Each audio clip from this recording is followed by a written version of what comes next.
Hello, everybody. Welcome to the Red Devil Experience. My name is Eric. We got the latest breaking Manchester United news. Potential Rafael Leao bid from Manchester United could be up to £70 million.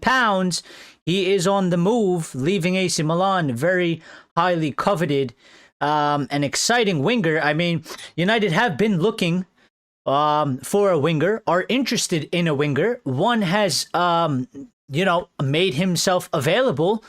He is deemed a very quality player, and he will be leaving AC Milan, so Manchester United have been linked to him. We got the full update. We'll get to that. We got a little bit of a Mateus Fernandes update, a little bit of an Ederson update, and a couple updates, loose pieces, couple different players. We also have a striker update as well. Some news coming in about a couple potential striker options and signings. One of them is the one that we were linked to heavily last summer, coming back up and popping up again, Victor Osimhen. I think that one is a bit laughable, though. So we'll get into that as well as to why, because I think it's a bit ridiculous. But there is a couple other targets on the supposed striker transfer list that seem a lot more possible or realistic. So, obviously, just real quick, I mean, not really United related, but PSG won yesterday. I think I could say for everybody, thank God. Football won yesterday. It was actually a really crappy final. A lot of haram ball being played, unfortunately. But, I think me and the rest of the world have celebrated appropriately, so thank God. Renoso is here. Hasib is here. What's up, guys? Hope everybody is doing well. Last show before I travel as well, so no show tomorrow. But before we get into the brunt of it, please make sure you're smashing the like button. It's very important for the channel, the video. It helps other Reds find the show and join the community. And if you're new and you enjoy the content, whether you're watching live or you're watching after it's aired, make sure you subscribe and you hit the notification bell icon so you get notified when we go live. You get notification 30 minutes before, you get notification when we go live. So that's very important that you got that on. We are on our way to 3,500. We're making very good ground. We're at 3,380. We've got a lot of new people that have subscribed over the past 5 days, 6 days, almost a week. So, yeah, we're getting really close. We're moving. We're moving a lot. But okay, let's get the Ederson thing out of the way, because you know what? Not to be that guy, but it's almost like it's a little bit old now. With the way the updates have gone, okay? And basically, how they've been describing it for the past like 4 or 5 days. We've all basically gotten into the mindset. The deal is done. It's gonna happen. We're literally just sitting here and waiting for it to be announced. Could be any day. So we already fully expect him to be our player. We already consider him to basically be our player, even though he hasn't actually signed yet. But that's why I kind of want to hit the Ederson thing first, because we got an update from we got 1 or 2 updates from Fabrizio, one from Ben Jacobs. Not a lot, but just to keep you up to date with what's going on that front. So with Ederson, Fabrizio Romano, this is the update that he gave us, and then the Ben Jacobs one will come after. Fabrizio has said today that the transfer fee for Ederson is not going to be 50 million euros. As reported from Italy at the beginning. United hopes to close the deal around 40 million to 45 million euros, which I think I do believe translates to about 38 million pounds, which has been reported in the past couple of days. 35 million plus 3 million in add-ons. Fabrizio then continues on to say they are working on the final touches, and I expect Ederson to be a United player. He then finishes his little update on Ederson by saying, unless something crazy happens, Ederson will definitely be a Manchester United player. So, I don't know how much more confirmation you really need at this point. Like I've been saying, the language and the updates and, what's been being reported to us, the way it's being reported to us, I think we're all sitting here pretty much just like, yeah, Ederson is basically signed. It's not official, but like literally just, hurry up and announce it at this point because we all know we're getting him.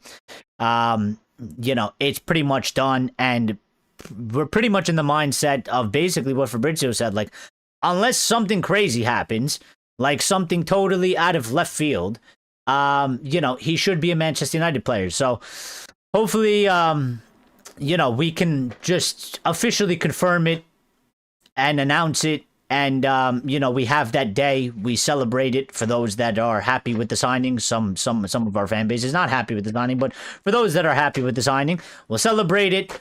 We'll discuss it that day, and then obviously we move on to the next guy because we know we have a lot of work to do, and we gotta, there's more deals to be done. And obviously Mateus Fernandes is one that we're already sort of keeping one eye on, while the other eye is on Ederson, and we'll be shifting two eyes onto Ederson, onto Mateus Fernandes really quick. But just real quickly, Ben Jacobs came with his own update.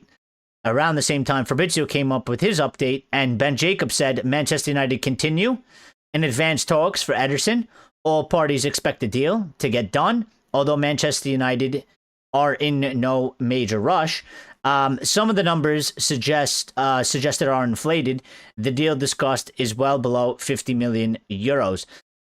I don't really like when they do the whole euros pounds thing. I mean, listen, if you're reporting on Manchester United, report it in pounds. Do everybody a favor. Do the fans a favor and convert the money for us, please.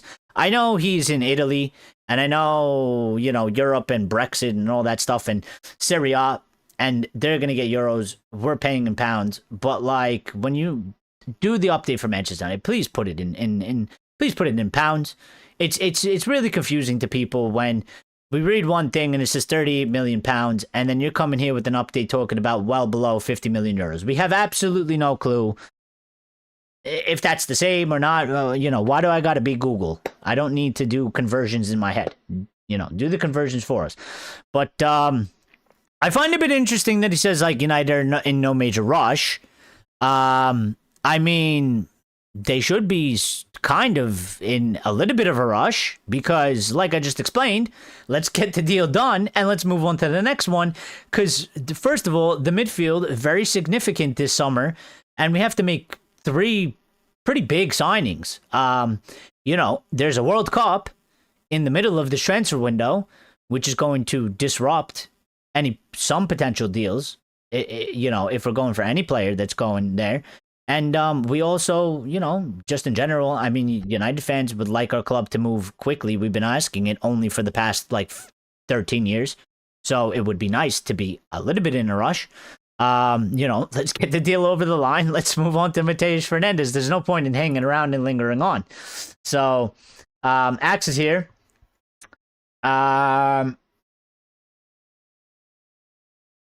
Tomorrow's a holiday in your country. Your streams are kind of late for me. Listen, there's nothing I could do. The streams are good for most people. If they're a little bit late for you, I apologize, but I can't change the thing for one person, so I apologize. Asib says 70 million for Leao is just stupid. Why can't we do what Barca done to us, loan plus option? Well, the reason why we can't do loan plus option, I would say, Hasib, is because there's a lot of teams interested in him. So, United are going to pull up with a loan plus option, and maybe there's a couple teams that want to permanently sign him right away. Number one, Leao would probably look at that and be like, well, maybe they don't really want me too much. Well, this other team is trying to buy me. And also, if I'm AC Milan, I'm taking the guaranteed money over the loan buy plus whatever. Now, I know it says 70 million, and the reason why it says 70 million, and well, let's be straightforward, it's a little bit of a prediction, because his fee isn't 100% set. AC Milan don't currently have a director of football, so there's a new one coming in. I mean, AC Milan just sacked, basically almost their whole hierarchy. So they don't really have anybody in charge. But we do, it has been announced Leao is leaving. He does have a buyout clause of something of, I believe it's 135 million euros or something like that. He has a release clause I think of 175 million euros. He's not obviously going to go for the release clause because no one's going to pay that. AC Milan need money. The release clause is there obviously to protect him, which many teams do in the modern day. They usually set a very high release clause to protect him just in case. But in this situation, it seems like, yeah, they're not going to be asking for that, and they're going to be probably quite reasonable with the transfer fee. Now, the transfer fee can go anywhere, I would say, between 45 million to probably 70 million. It depends on what happens in this situation. There's a couple teams that are interested in him or potentially would be interested in him. We're potentially one of them, according to some reports. Depends if there's a transfer bidding war. The price can increase. So, and I think for him, I think in today's time, again, I would say the standard transfer fee for a player is about 60 million pounds. Give or take a little bit less, but that seems to be the new average, right? And I think for a player like him, I could see it going to 70 million. But also, listen, Italian clubs don't have tons of money. And, we've seen the likes of, who was it, Theo Hernandez, that left AC Milan for like almost next to nothing. And I think he went to Saudi Arabia. And, he was considered a really good left back. So he didn't go for a premium. And as we know, obviously, we've been dealing with Serie A. We do usually get very good deals. So I don't know if it'll necessarily go up to 70 million pounds. I do really think it depends how many teams go in for him, and actually want him. Because again, I think a transfer bidding war could really increase the thing. It could go up to that. So, but there is actual updates behind that, and I'll get to that in a second.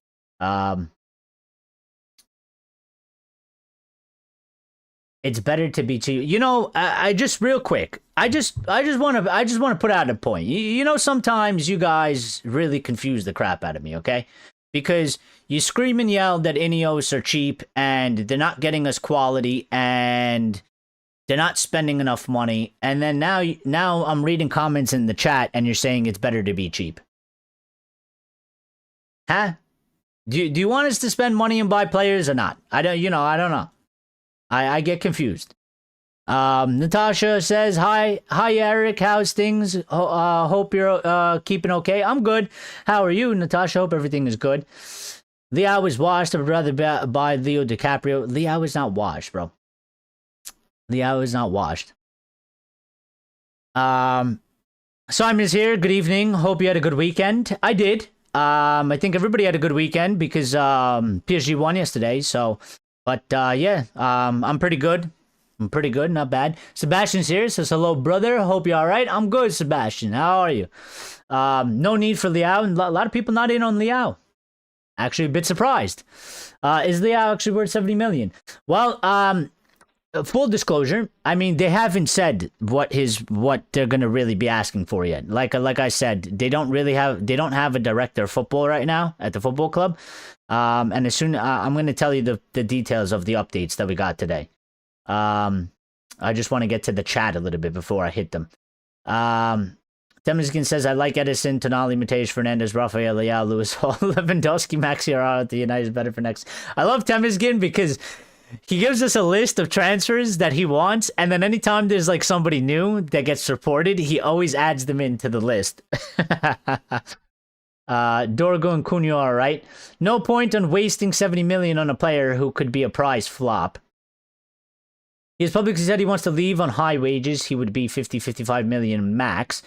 Well, let's hope so. I mean, if that's the case, if we're going for, I mean, I think that definitely could happen. There's we're doing a lot of speculation right now because unfortunately, we don't, the updates that we've been giving haven't really defined, or cleared it up yet. So, a little bit of a wait and see on this.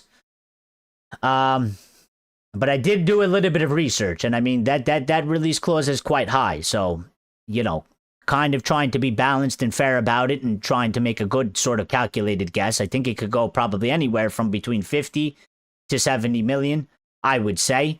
Obviously 70 million being on the higher side and 50 being on the lowest side. If that's the case, just get one of the young ones we are looking at already. Got Cunha. We already got Cunha. But is Cunha really a left winger? I mean, he's played well there. I wouldn't have necessarily thought that he could play there when we signed him or before we signed him.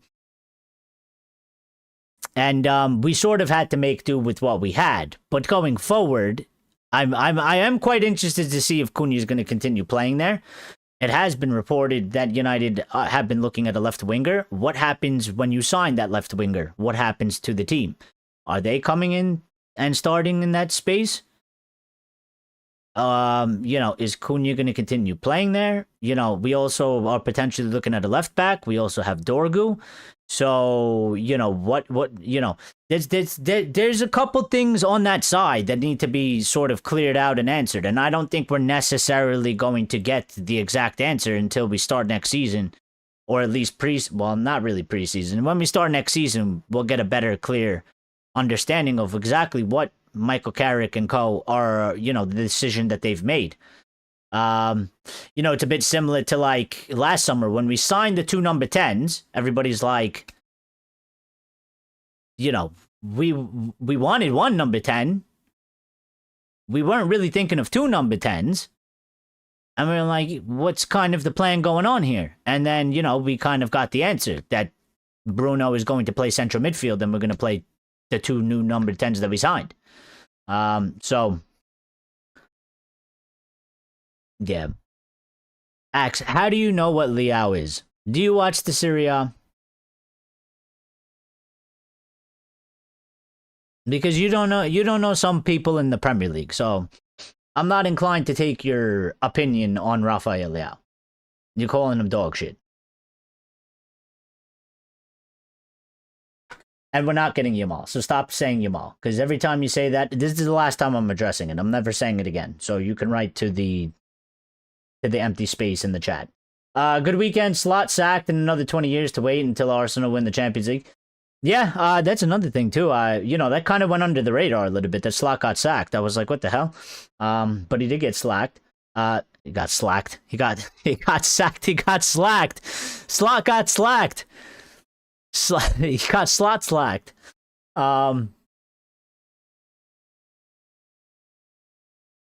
Ugarte is going to the World Cup. God help Uruguay. Well, I mean, they don't have many players, do they? Oko, Son Sheriff, 4320 says, how's the Ederson deal going? I mean, it's pretty much in the same place, my friend. We're just waiting for final details to be hashed out, according to Fabrizio and Ben Jacobs. And, Fabrizio saying that Ederson should be a Manchester United player unless something crazy happens. So, it's kind of just, I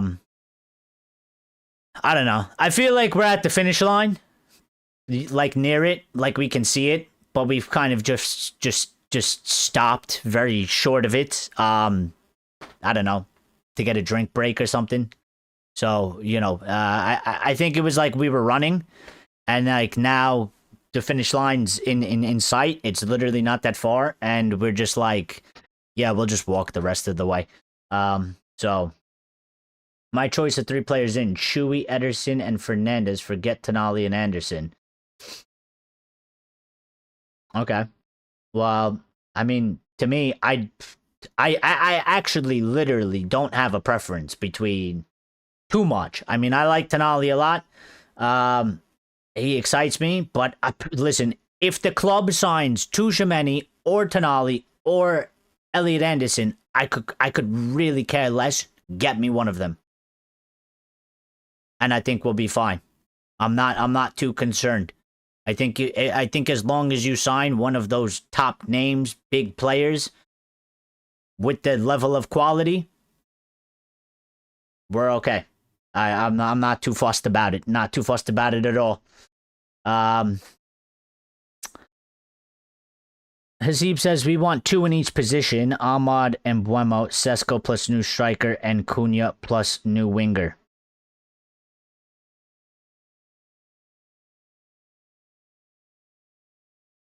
Well, we do need 2 in each position. Yes, that's usually the standard. So, but I still have question marks over that left-hand side because Dorgu went, I don't, there needs to be a clarification of if Dorgu is being used as a left winger because we don't have another one in the squad that we have. And if we get another one, is he going to go back to left back? But we're also signing a left back. So, or that's what they say.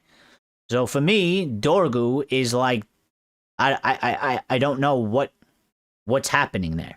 And then I think obviously the decision that's made there is quite important because if they decide that Dorgu is going to be a left winger going forward, and we sign a left back and we sign a left winger, well now we have potentially 3 people playing on the left wing: Cunha, the new signing, and Dorgu.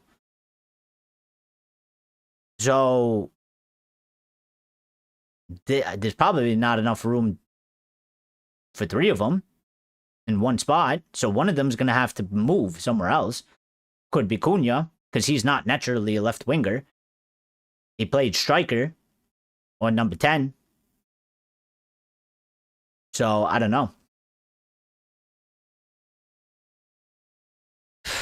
Tonali, I don't know, obviously a good player, but he is obviously a ball chaser and box crusher. He won't ever be close to a 100 million player. I don't know about that. I think he's pretty good, man.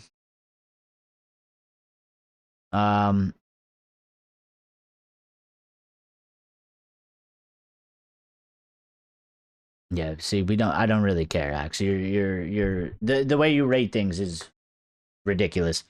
How many UCLs has Leao won? 0. Why should he come to us? It's just that's not how you judge. That's not how you judge or rate players, bro. So we shouldn't have bought Cunha, and we shouldn't have bought Mbeumo, so we shouldn't have bought Sesko. So we basically should have bought nobody. Yeah, we should have bought absolutely nobody because by your standards, and operation, we would literally end up buying 0 players because you want to go buy you. By the way, how many UCLs has Lamal won? 0. So why should we get Yamal? I'm just using your logic. It ain't very good. Poole getting Areola. I did see that apparently. Gonna be quite interesting because I did say, listen, I like Areola in terms of I like the football he plays. He's done, I think, a very good job at Bournemouth. I really like the football that he's got them playing. So, I think it was a bit risky for us to go get him. But it seems like he's going to Poole, so it's going to be an interesting watch to see what he does. I think at the very least, let's put it this way: if he can take the brand of football that he had Bournemouth playing, and transfer it to Liverpool, which I do think fits Liverpool's way of playing, I think he'll do really good there. He's got an improved level of quality, more money, and I kind of see, it fits each other. So I don't know.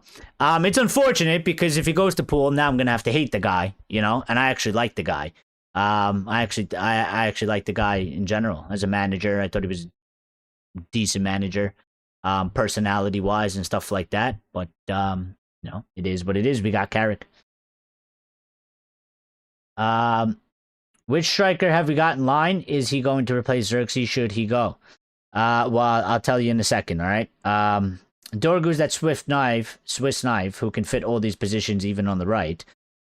Well, yeah, I mean, but they like that, and it's still very important to the squad to have. So but what I'm saying is, you do have to have a plan for our player, and you do sort of have to identify, what we're doing with these guys going forward. So, forget Rafael. Why not sign the other Ninja Turtles instead?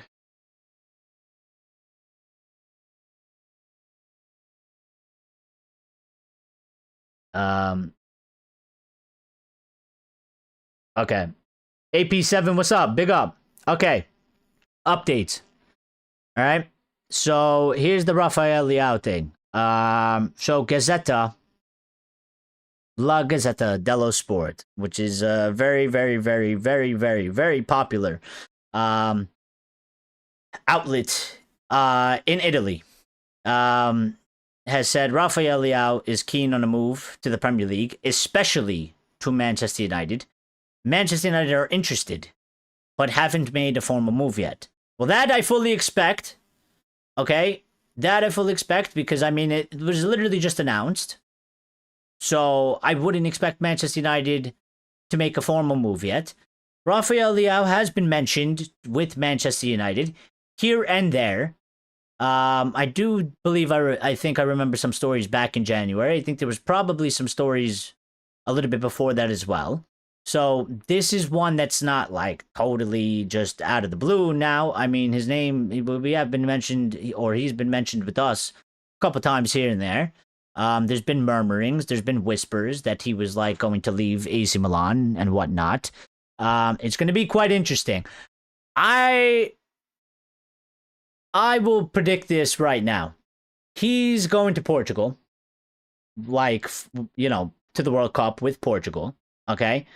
He is essentially, on the market. So he's going to be playing to sell himself. And we always see the hype of the World Cup. Okay. Player goes, plays a really good World Cup tournament. The world goes crazy and everybody wants to sign him for the club. I'm predicting that this guy, if he goes to Portugal, with Portugal, and he rips up the World Cup competition, all the people that don't want him right now are going to be saying to sign him. And there could be a good possibility. Listen, he's in the shop window, so he's like, he's playing. He's basically playing for a move. Is a little bit like Rashford, leaving United. Maybe it wasn't going too well for him. Okay, he went to Barca. He needed to get back in the England squad, and he was trying to stay with Barcelona as well. So he had to turn up, So we'll see. But Manchester United have monitored Rafael Leao for a long time, which I was just saying. They sent scouts to Milan versus Juventus. He could be the attacking player they go for this summer, is one of the updates. And then sort of the bigger update that I was telling you here. This is from Fabrizio Romano. So this is obviously, if you don't rate Corriere dello Sport or whatever it's called, okay? If you like Fabrizio, this is the update from Fabrizio. Rafael Leao has offers from Turkey, but wants to wait and see if clubs from Europe's top leagues make a move. The Premier League appeals to him, while AC Milan's valuation is expected to become clearer once a new sporting director is appointed. No quick decision is expected. Leao wants to consider all options before choosing his next club. That update indicates to me that this deal will definitely 100% not really move until after he comes back from the World Cup. Number one, there is no sporting director at AC Milan. So until a new sporting director comes in at AC Milan, nobody from their team is going anywhere, and no actual decisions are really going to be made in terms of prices set, what players they're keeping, what players they want to move, whatever. Leao wants to leave. He's going to leave. That much is very much going to happen. But yeah, I mean, he's not really in a rush. He wants to go, to the Premier League, appeals to him. He doesn't want to go to like a league like Turkey. So, he's in Serie A. He would probably go at least Premier League or Bundesliga or, La Liga. But it has been reported for quite some time that Leao would like to play in the Premier League. It's one of those things that he would like to do. So, yeah. I don't know. Let's see. Steph is here. Big up, Eric, she says. Big up yourself, Steph. How are you? Simon says, now that the Flash Gordon has gone to Barca, could Rashi go the other way if they don't want him? Well, maybe. I don't know what's gonna happen with I don't know what's going to happen, Rashford, but I think, if the deal doesn't get done with Barcelona, then the only thing that's going to happen with Rashford is that it's going to have to be taken care of after he comes back from the World Cup. So, at the very least, let's hope Rashford has a good World Cup, because as I was just explaining, even though I don't personally do this and I don't buy into the hype, but, clubs and a large majority of the rest of the world, when a player has a good competition in the World Cup or the Euros, they seem to go absolutely crazy and nuts over the player and go out of their way to sign him. So, at the very least, we still have a possibility that something positive can come out of this, because if Rashford goes with England and has a good World Cup competition and plays good, we can get more significant interest from other clubs if Barcelona don't actually agree to a deal with us, which could be a positive in the long run. And like I was just explaining for Leao, he's in the shop window, so he's got a little bit of something to play for, a little bit of something to prove. So, it's going to be kind of a wait-and-see situation. Renault says, Eric, my judgment on players is being negatively affected by this channel. Usually I want/don't want a signing based off of quality, but it's just turning into wanting the opposite of what Axe wants. Well, it is what it is, Listen, Axe embodies the typical person that you run into on Twitter. You know what I mean? Say the first thought that comes into your mind with nothing really that you can really back it up with. That's realistic or makes too much sense. But those people are out there, so what are you gonna do? What are you gonna do? Leao would be a bench warmer. You'd think so. I don't think he's that bad, bro. Rashford over Leao all day, all night. Nah.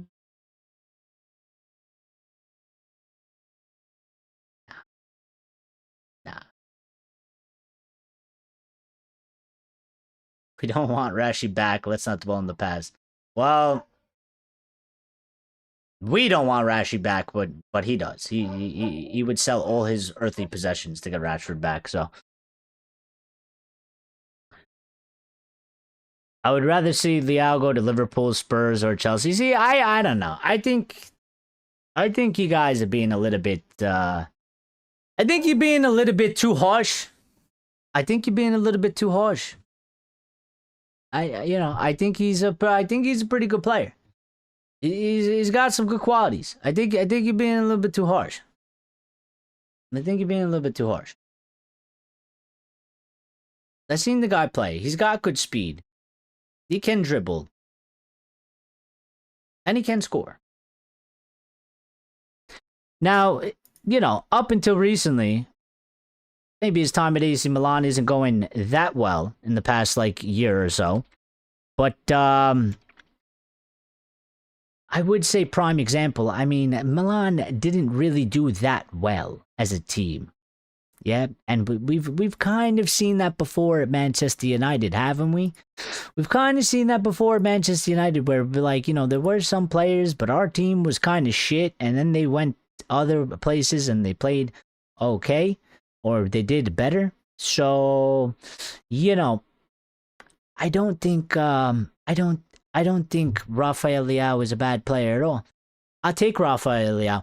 I won't pay 70 million for him, because I do think that is a bit high, considering the situation. But if we were to pay 50 million for Leao, I think that's fine. I think it's a perfectly fine deal. Perfectly fine deal. 60 million is the average fee for a decently good player in today's time. Anybody that's got anything about them. So I'm just trying to pull up his stats, which I don't know. Oh, I typed in AC Milan. That's why I can't find his stats. I'm just trying to look at what he did. He is 26 years of age. He had 29 appearances in the Serie A, 9 goals and 3 assists this season. He can play left wing, and he also can play center forward / second striker. He's got a contract that expires in 2028, so 2 years.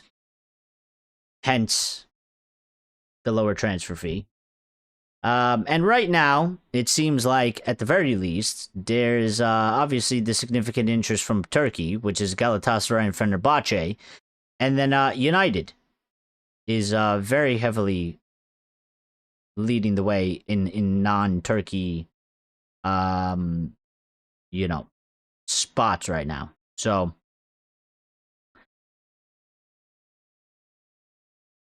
now,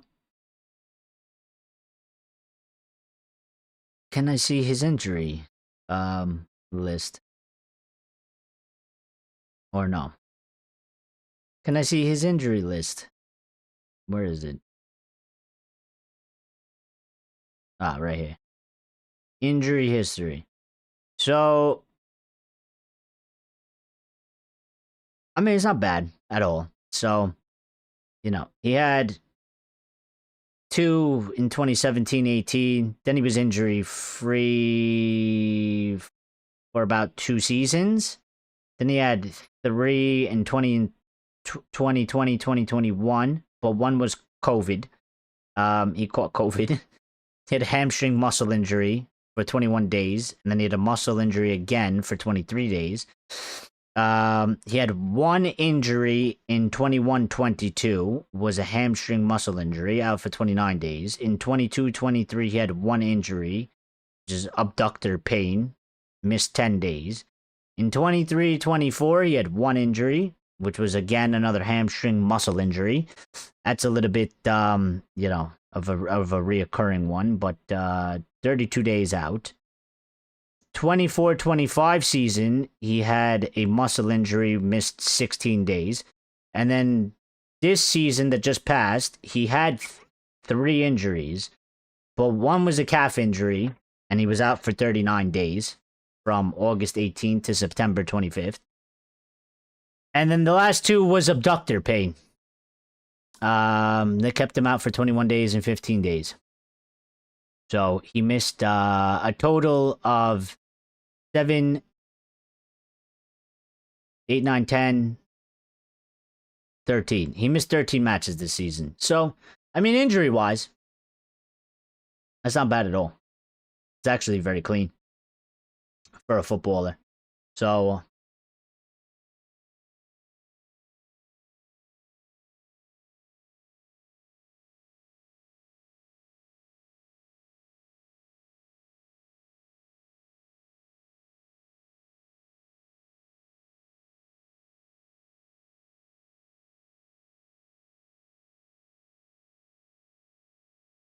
he's too inconsistent of a player. Why do you think he won nothing in Milan while being their poster child? I think he won nothing in Milan because Milan is not a very good team in terms of they're not very well put together. And Rafael, I don't know how to explain this to you, but one guy isn't going to win everything for the whole team. So I disagree with your assessment.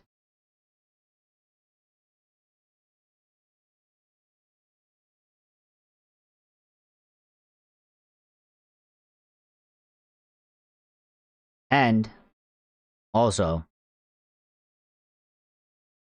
he has a by the way, he did win the Italian Super Cup.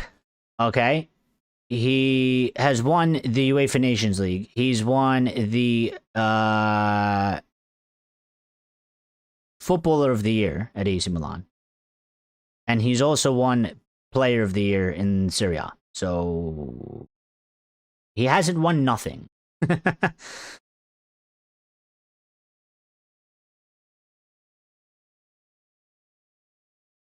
And he did win the Serie A.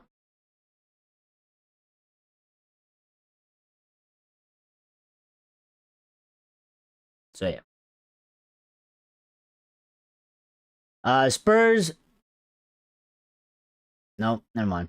Why not keep Rashford if we're going for Rafael Leao? Why, Sadiq? I'll tell you why. Because I don't know how many times I have to explain this, but Marcus Rashford does not want to play. I don't know what there's not to understand. Marcus Rashford doesn't want to play for Manchester United anymore. Is that hard for people to accept? Yes or no? Because I've accepted it, and it's pretty much a fact. I mean, he does not want to play for Manchester United. And on top of that, the people that run our football club do not want Marcus Rashford at the football club. So put your personal feelings aside and look at the situation in a realistic way. The player doesn't like the hierarchy, and the hierarchy doesn't like the player. So in what world is Marcus Rashford an option where you're going to sit there and say, well, why would we get Leao when we could just keep Rashford? But you're not keeping Rashford. Rashford is not an option. Rashford does not want to be at this football club. So stop thinking about Marcus Rashford. He's gone. He's not an option. He's not real. He's never coming back. And let's just put it this way. Again, also another thing. If it's Rafael Leao or no left winger, what you picking? And I know there's going to be at least 2 or 3 people that are going to say nothing, but then they're going to bitch and moan that we didn't sign a left winger. So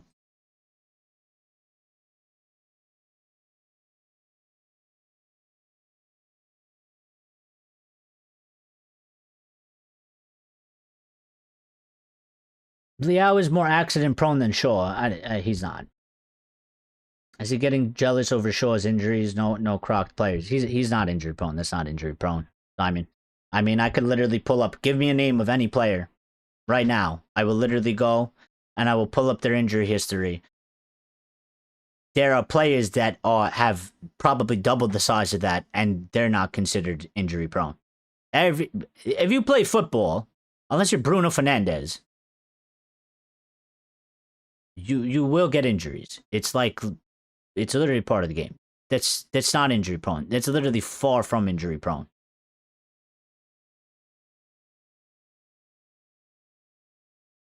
I disagree with you on that. I don't know why any of the promoted teams can't go for Leao or any of our players. Why would they go for Leao? Why would Leao want to go to them? Rashi is history. Come on, guys. Let him drop. I don't want to see him back. We have to focus on new players, new regime, and new manager. Well, that's exactly what yeah, 100%. I mean, I don't know what this is like trying to hold on to something that has already moved on and is the past. I don't know. Something about like nostalgia, whatever. I don't know. It's like a psychological thing, whatever. Like, bro is literally gone and he ain't coming back as a player. It's done. It is done. And it's for the best. It's the best for us. It's the best for him. So, he ain't an option. Why Leao when we have Dorgu? Because we need a left winger and we don't know what we're doing with Dorgu. Again, Dorgu, we don't have the answer on Dorgu. Okay, I'll try to explain it in a chronological order so you can kind of understand what's happening. Dorgu was not playing left wing or right wing before Michael Carrick came in. Before Michael Carrick came in, the club wanted to sign Antoine Semenyo. Semenyo is a left winger. The way we were playing before, we were actually short a left winger. In fact, yeah, we were short a left winger. Carrick came in, still short a left winger, because we didn't sign anybody in January. But we went from a 5 in the back, so we didn't need Luke Shaw playing centre back and a left back to playing 4 in the back. So Shaw went to left back, and then they decided to make Dorgu and use him as a winger because we were still light on a winger. And so now it has been reported that United are still looking to get a left winger. So for you, maybe the answer is, well, we have Dorgu. But what I'm trying to tell you is that the club itself is still looking to get a left winger. So, quite clearly, they are not just sitting there saying, yeah, Dorgu is the answer to our left wing. We don't have to go get one. Because they're still going to go get one. So my question is, or really, it's more of, I have a little bit of a feeling that Dorgu could have been temporarily used there as a quick fix because that was the only sort of option we had at that time. And if we sign an actual left winger, we won't see Dorgu play there. Or it could be the new winger and Dorgu, and Cunha could move from that position because he was never really signed to play left wing. So clearly, there's something there in the club that they are planning to do. We just don't know which way they're going about it. But they are 100%, I don't know how many times it's been reported, they're looking to get in a left winger. So a left winger is probably going to come in, which means that a decision has to be made on one of those guys, whether it's Dorgu or Cunha. But one of them is probably going to have to move.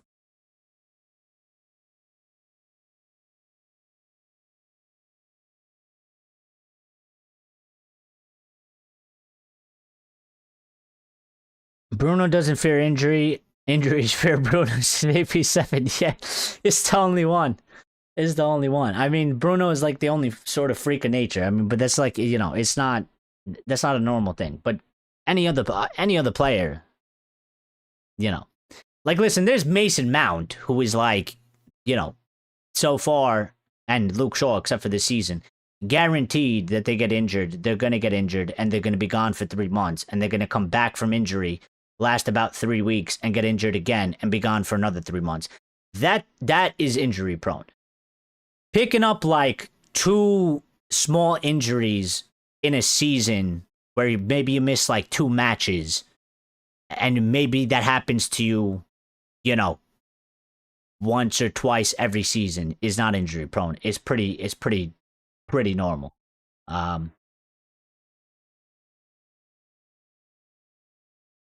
We have more chance of seeing Rashi back than Elvis returning. Not with AI. Not with AI. We have more chance of seeing Elvis returning. Amin Khan says, hi, why are Manu taking so long to what? To sign Ederson? I don't know. We're baby stepping it.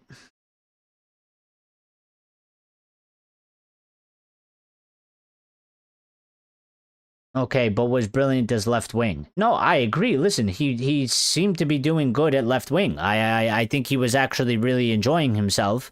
And actually, he seems a lot more, I'm talking about Dorgu, he seems a lot more free at the left wing. Like, he seems a lot less anxious. He seems a lot more like he probably suits that role. Now, he hasn't played there a whole lot.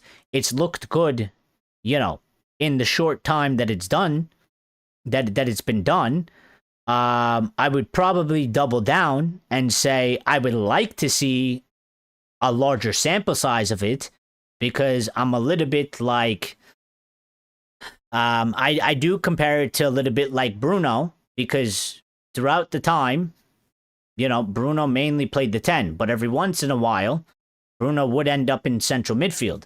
And there would be games where Bruno played really well in central midfield, the team played very well, and, we used to have a bit of a back and forth of maybe Bruno should play deeper. Maybe he's better there. And then Ruben came and basically permanently put him there. And on a consistent basis, watching him there, everybody was like, yeah, that shit doesn't work. And please put him back at number 10. Like, this doesn't work. Like, we were wrong. This is not something that you can permanently keep. And so with Dorgu, I would like the same. Like, he hasn't played a whole lot of games.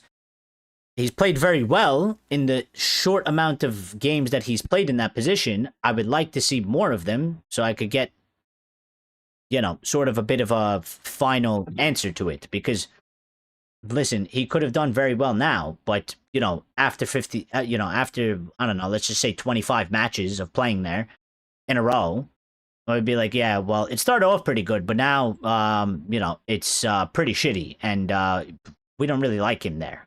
Maybe we should move him back to left back, you know?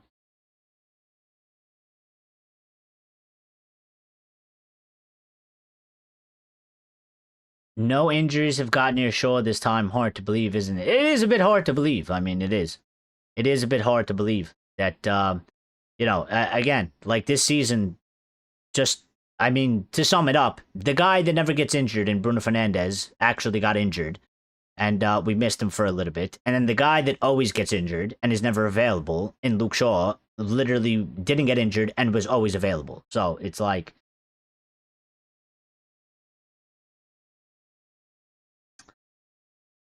I hope when the window is closed, we don't look over our shoulders and reflect on the players we missed out on because we dithered. It could happen. Other clubs strike quicker than us. Well, we'll see. We'll see. Every transfer window, there's an opportunity to do better. So while we have slacked in the past, right now we're pretty much on the same level playing field as everybody else. So, they have the opportunity to not dither this season, to move fast and get deals done, and, get players in. So let's see what they do, you know? That should always be sort of the aim. I mean, you want to talk about standards and pressure and stuff like that. Well, that's one of my sort of demands. I mean, okay, you went slow last year, but you literally have an opportunity in your hands right now where you could be like, this year we're not doing that. So, I hope that they do improve. We're asking for improvements around, all around in the club. So, they have work cut out for them as well. We've asked some of the players to improve. We asked the manager to do his job and improve the team and the players. They got to do the same. So hopefully, they don't do that. I'm not really too worried about it because I can't control it. So, I'm just going along for the ride. And, if we end the transfer window, like you're saying, and that happens, well, then, we get to bitch and moan and complain. But we'll see. We'll see how it goes. We'll see how it goes. So far, decently good start.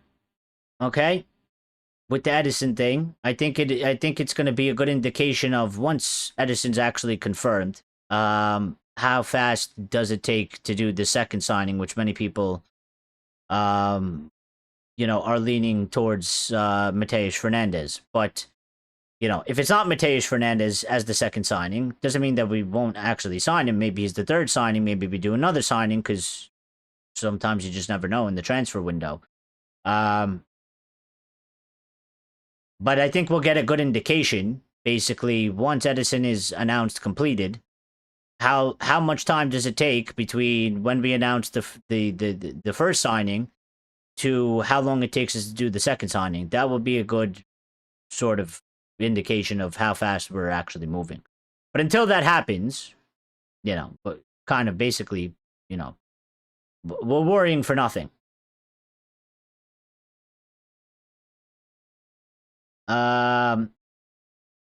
I think on Mateus Fernandes, I don't know where that thing went, but on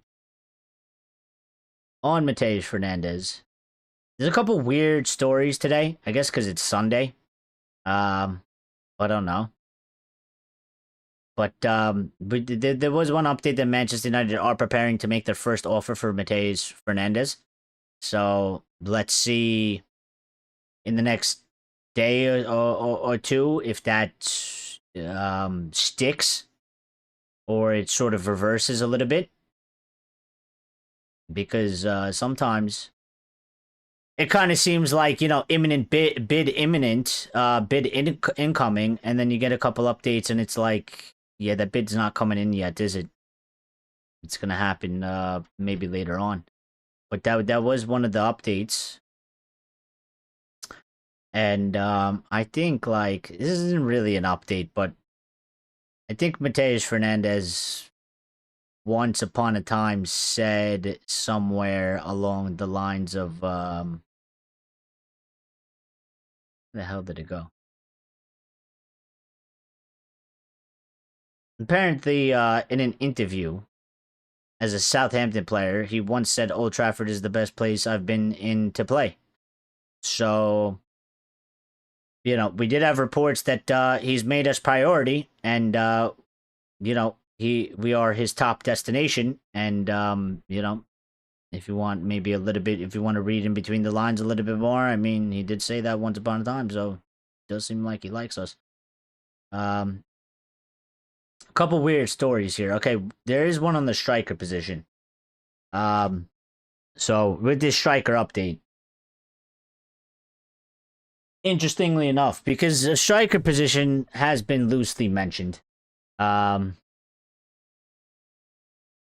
so each window we keep saying this time we will pull our fingers out and we are wadding in because we seem to focus on one specific player. But I don't think.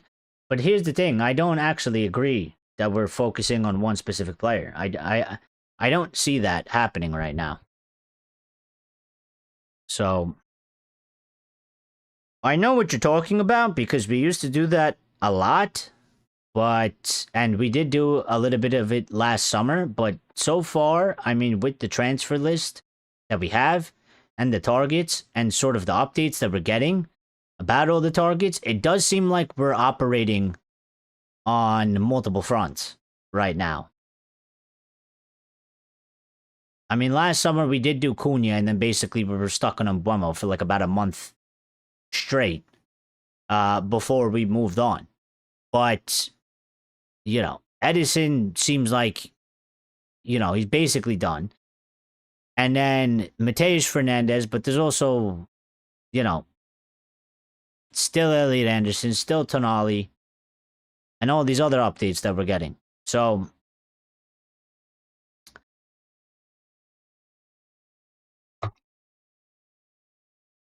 Simon says breaking. A 38 million deal for Ederson is getting closed now.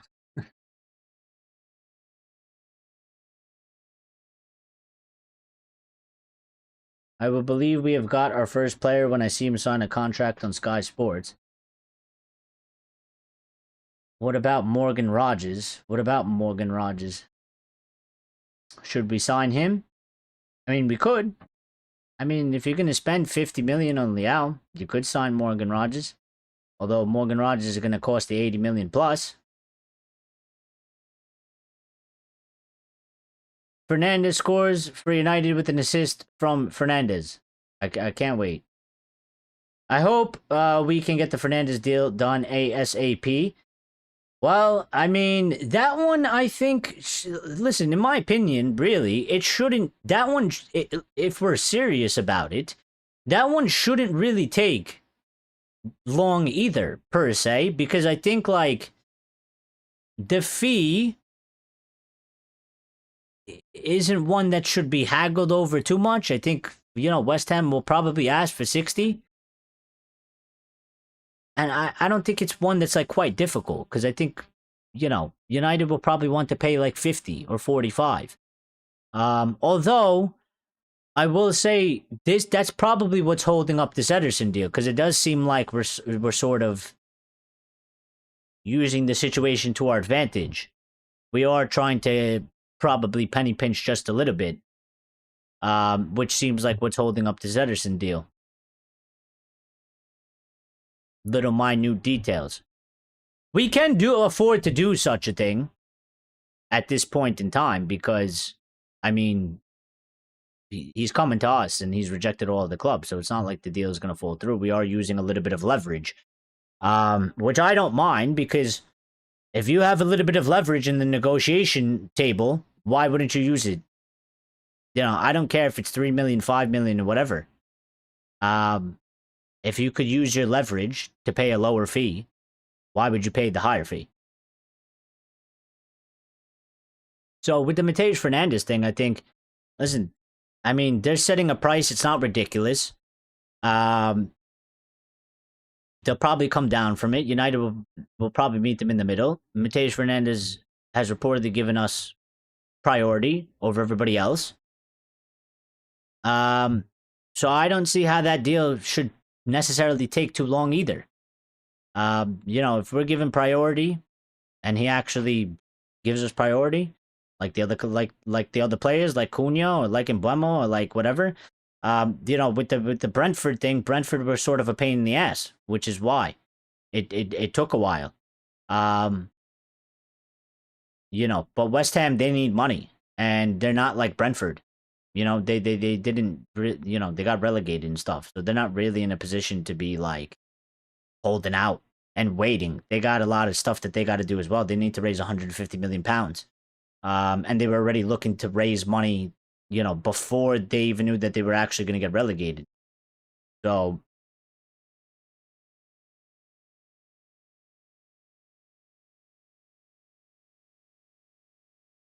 Rich is here. So here's what I'm being told. The money from Rasmus has helped us greatly. However, it is unlikely we will bring in a left winger in this window. Instead, we may bring in a lone striker to help. Interesting. Jose would want to keep Chewy at Madrid. We are not getting Morgan Rogers. Well, I don't really believe so either, but we don't worry about Ederson. We are seeing how we can best use the money in this financial year, which ends on 15th of June. We could have used all the money that Sancho has spent on bars and nightclubs. Well, okay, you want to get to the little... So Richard did mention striker update, okay? So a little bit of a striker update. There's one story in particular here for me that is quite absolutely laughable. And I think there's absolutely zero chance of that particular deal happening. But it has been reported that Manchester United are exploring several striker options as they prepare for their return to the Champions League under Michael Carrick. The club's shortlist currently includes Victor Osimhen, Robert Lewandowski, Dusan Vlahovic, Eli Junior Krupi, and Jean-Philippe Mateta. So obviously, a lot of these guys were basically on the list last summer before we signed Sesko. They also went on to say Osimhen is understood to be United's dream target. Well, dreams are there to be shattered, I guess, because this update says Victor Osimhen remains a top target for Manchester United, who view the Nigerian striker as an ideal addition. A deal could cost around 130 million pounds. So I'll tell you right now, for free, that shit ain't happening. We are not signing a striker for 130 million pounds. We ain't gonna sign a striker for 70 million pounds. We might sign a striker for free, like in Lewandowski. We might sign a striker for 40 million, but we are not signing Victor Osimhen for 130 million pounds. So that name, you could probably just throw it in the bin and forget about it and pay it no attention, because that's just like ridiculous. I saw that story, I read it, and I started laughing because I was just like, yeah, you know what? He could very well be United's dream target. But like, some others, only in your dreams. Like, that shit is never happening. And if they did do it, that would be very stupid, because it literally doesn't make sense anyway.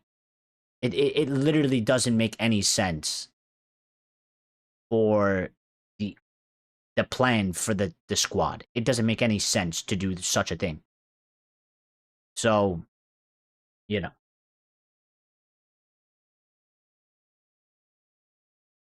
please let us get Welbeck back. Vardy is a free man. Nah.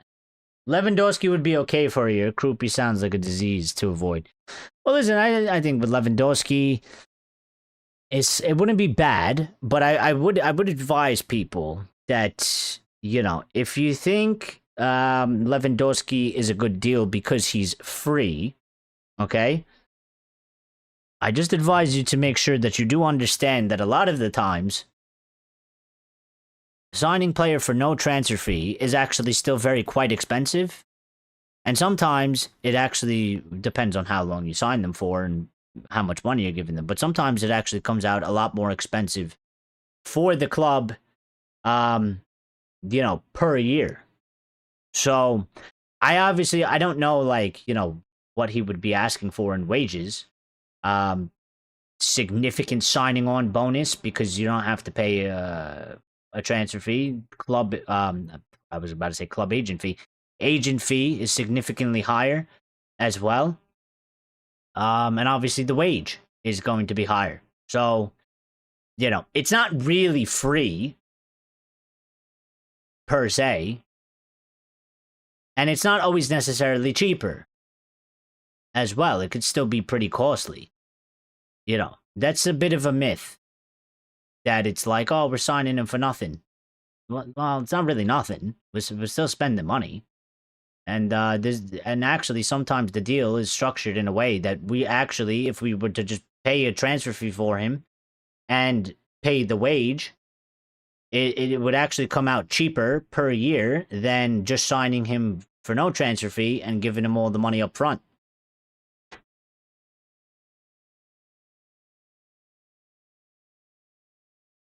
Osman in the past was always a Chelsea target. Lewandowski was a realistic short-term fix, but his wage demands were like Casemiro's.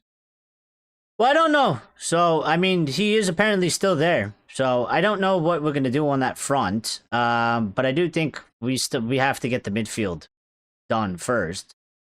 And then we'll see. I'm quite interested to see exactly where we're going to land because it's basically 3 midfield targets, and then it's either a left back, a left wing, and a striker. I would say 2 out of those 3 positions are getting signed. So I don't know which one they're actually going to do. Left wing has been heavily reported for quite some time now. So could be. Left back is basically the same, been heavily reported for quite some time now. But second striker is also in need. So, in my opinion, I mean, we kind of need to do all 3 regardless. So, I don't know which one they decide that they're going to go for. But we should get a clearer indication once we sign our 3 midfielders.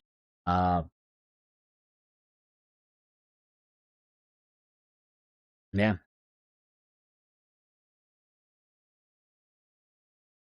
There was also weird little updates. So actually, Fabrizio did give us an update on I think it was Tchouaméni. So I didn't see this before, but I just seen this now. So and then actually Florentino, President Florentino actually spoke on Tchouaméni as well. So an hour ago, basically when we went live, just as we went live, Fabrizio said Manchester United view Tchouaméni as their dream midfield target, an ideal replacement for Casemiro. However, Real Madrid president Florentino Perez has publicly and privately confirmed that Tchouaméni is not for sale and will definitely stay at the club this summer.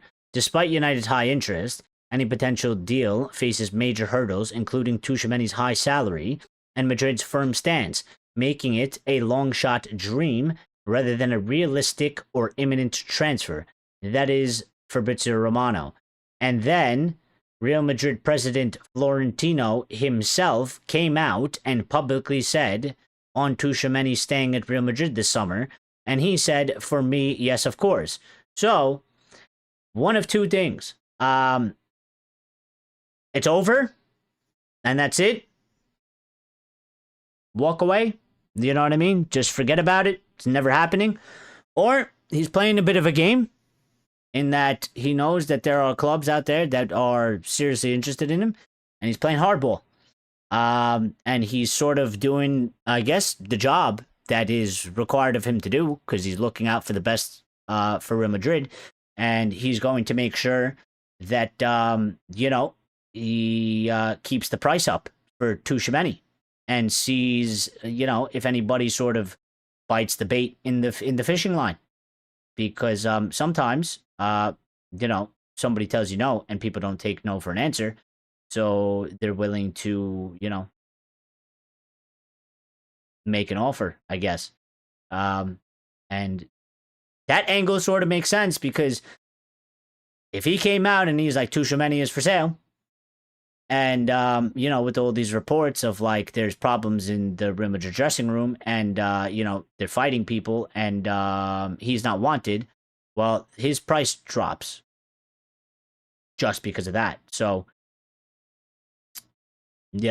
I mean, he's come out and directly said that he ain't for sale, and that he's staying. But it's either that's 100% the case, and it's case closed, or he's playing a bit of a blinder to try and get the highest fee for his transfers. So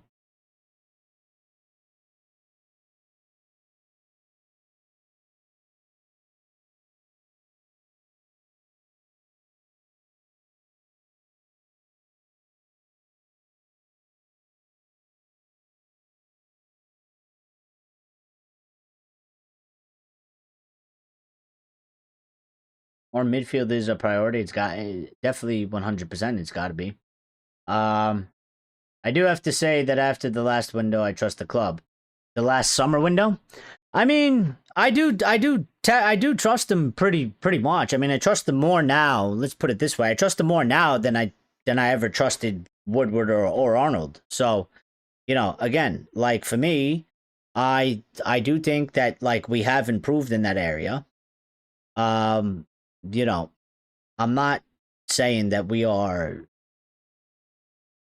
the best in the world at it, but I think we definitely are better than what we definitely were doing, and I do see improvements, and I do kind of like what they have been doing so far. So I do trust them more, to a certain degree. They won't make everything. They won't make every right call, and I'm not going to agree with everything they do. I didn't agree that they didn't get a midfielder last summer. I didn't agree that they only signed 4 signings. I wanted 5.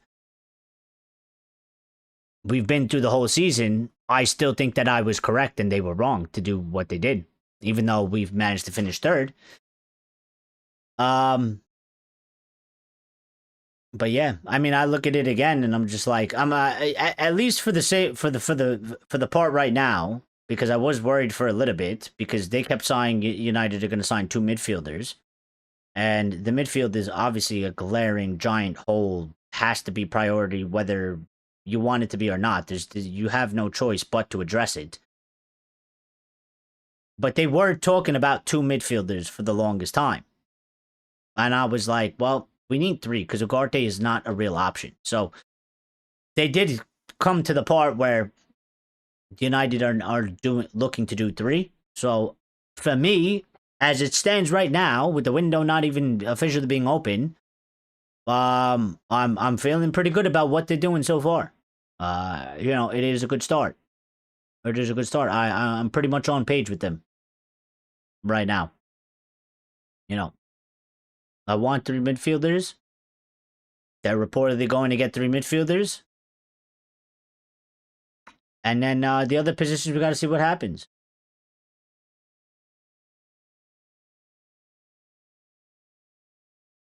Well, Eric, I was on here last year saying Ineos out, but now I am not so sure.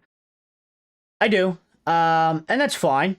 You know what I mean? It's fine. Listen, this is what I say, like, listen, you could hold whatever opinion you want. The real thing is that these guys are not really going to go anywhere for a certain period of time.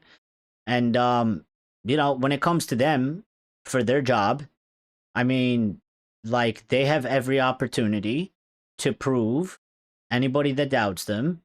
And it's not a bad thing if you prove anybody that doubts you wrong. But they have an opportunity to prove that they can do something good. and I will, I will be watching, and the rest of us will be watching as well. So that's why I think it's like a little bit, if they don't do a good job, I think it's a little bit of a shame because it's like, listen, you might have some ulterior motives. You want to make money in the long run. You want to make a profit, fine. But how about we work together? Help us, and help yourselves. Like at the very least, do a good job so we can win and we can enjoy our club and we can enjoy our football.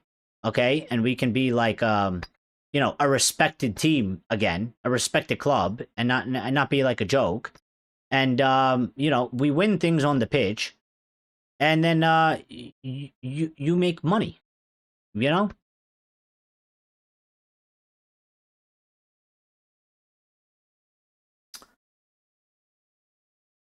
But I don't know, like I haven't agreed with everything that these guys have done. I do see a bit of like the plan that they're going for. I like some aspects of it. I like how they've sort of, I mean, it probably wouldn't have been my first way to really go about it, but I kind of do like that, they've sort of addressed the attack and now we're addressing the midfield. Um, and it kind of seems like we're doing it in um stages is the right word. Stages. It seems sort of systematic. I kind of like that. Seems organized. I like to be organized for the most part. Um, I like the profile of player that they've gone after. I think they've done well on the wages that they've given the players. I think the fees that they've paid for the players, they've done well on it as well. I think the chemistry between the players that they've signed and bring into the club, I think have been excellent picks so far. Obviously, like Ugarte wasn't a good buy for them, but it's not like he's not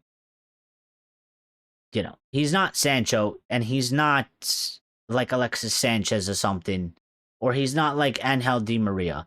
He's not like some twat that is like causing issues and we signed him for a shit ton of money. And I mean, we signed him for decently a good amount of money, but those guys were absolutely horrible and they were like a terrible characteristic of a person and they were like bad to the squad. You know what I mean? They were very toxic, negative players. So, even though they didn't get the Garte thing right, I mean, it's not like he's disrupting the whole ethos of the club. Even Xerxes to a certain extent. Like Xerxes has had a weird time at United. He's not necessarily that bad of a player, but he's definitely not one that's like favored. He could be deemed as sort of a player that seems like he's a bit surplus to requirements. But he has a good attitude. He's actually very well liked by all his teammates. He has a good relationship with them. He hasn't played much, and it's not like he's causing issues. You know what I mean? So they have done a good job on that front, which I think, is quite positive. It's quite positive.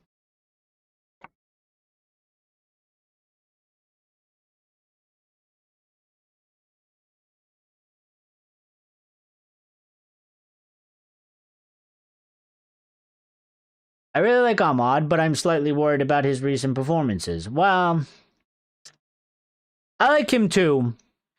I can't be too worried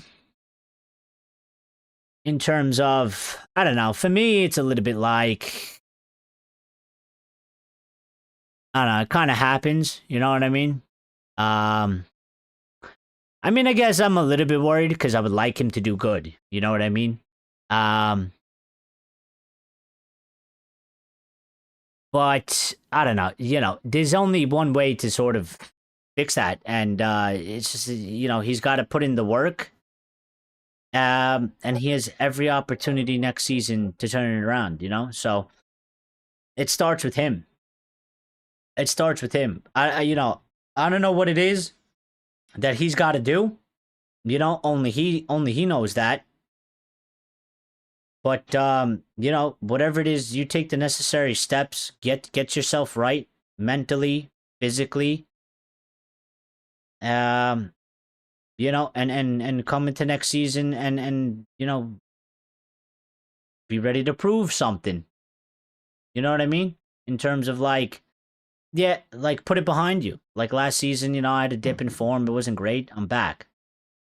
Um, but ultimately, like, listen, like, if he can't do that, then it's sort of it's a bit sad because I like the guy, but at the same time, it is what it is. I mean, it is football. It happens. You know, and it would be unfortunate, but it would make sort of you know a big question mark over him because to have two back to back sort of poor, lackluster seasons um, is not great. And this season he was quite disappointing for him, especially when you compare it to the season before. You know, so but I don't know, I'm quite hopeful about him, quite positive still. I do think he'll turn it around. You know, I've seen how good he can be, and I just, for whatever reason, I sort of just have a feeling like, yeah, I don't know what it was with him this season. You know, he wasn't the same. But I do rate the lad, so I do think that he has the potential to come back next season and he'll be fine. Um, I think he'll be okay. I don't think he'll fail. I think he'll figure it out. So here's a non-football matter. I vape. Used to smoke 60 a day. Damn. Do those tobacco pouches give you the tobacco taste? So, they do have ones that are tobacco flavored, my friend. So in short, yes. A lot of them are flavored different flavors. So, you know, they have like sweet ones. Like this one is citrus, so it tastes like sweet, you know. This one is like it's like berry. So like if you like it's like grape. This is like a grape flavored. But they do have tobacco flavored ones. They have like mint flavored ones for people that smoke menthol, and like that sort of taste or whatever. Um, so I've never tried the, you know, like the tobacco sort of flavored ones. There is no tobacco in it. You know what I mean? It's just straight nicotine. But they do have ones that would basically taste like, you know, like a tobacco. Um, I forgot what the name of it is. I just want tobacco. Yeah, yeah. I'm just saying, like the flavors are pretty good. You know, I don't do the tobacco one. I forgot the name of it. I forgot the name of the actual flavor. Um, Maybe it's just called tobacco. Um, there's one that's supposed to taste like, you know, cigarettes, basically. I mean, not like cigarettes, but like, you know, like tobacco. But I don't remember what the name of it is. But they have them. I mean, if you go to your local shop, whatever, and that sells the vapes or whatever, and they sell these things, like you could ask the guy. He should know if he does his job right. Or you just search the internet for the flavor. I like them because for me it gives me like that the nicotine. You know what I mean? Like the it satisfies the craving. It satisfies the craving. I like the flavored ones, like citrus or berry, because it just it tastes good. You know what I mean? But it satisfies like that craving of like the urge, like when you need some nicotine. So um yeah, they're good. Check it out. Check it out. They have different brands as well. There's like, you know, there was like one brand, now there's like 20 different brands of these things. So Natasha says, "Hi, Eric. I've just heard Leao to Liverpool. How's your day been?" It has Leao to Liverpool. Well, Leao's not going anywhere right now. But I'm sure Liverpool are definitely being mentioned, as we are mentioned, and I'm sure there is a lot more teams being mentioned as well. But let me see what I got here.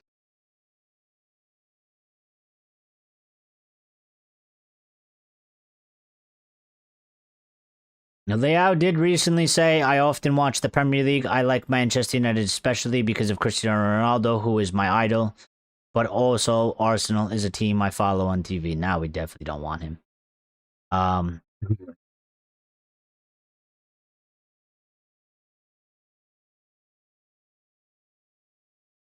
You watch Arsenal. You watch that haram ball.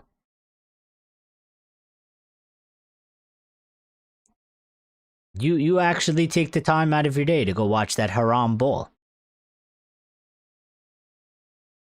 That's a disgrace.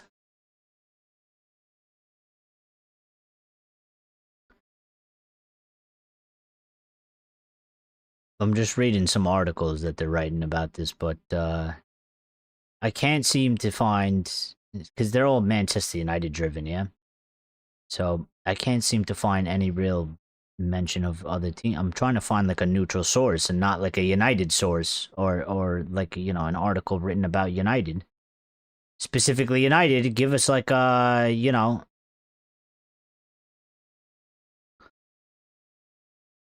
is the Manchester Evening News. We don't want that because they're just going to talk about United. They're not going to. I just want like a general update. Why is that so hard?